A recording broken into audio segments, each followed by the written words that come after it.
In this video, we will guide you through the process of checking your saved reels on Instagram. Let's get started. Open the Instagram app on your device.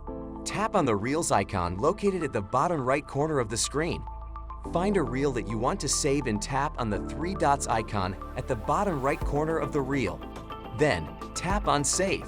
To view your saved reels, tap on your profile icon at the bottom right corner of the screen. Now, tap on the three lines icon at the top right corner of the screen to access the menu. Scroll down and find the Saved option under How You Use Instagram. Tap on Saved.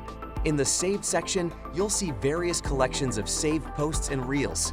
Tap on the Reels icon at the top right corner to switch to viewing only saved reels. Here, you'll see all the reels you've saved.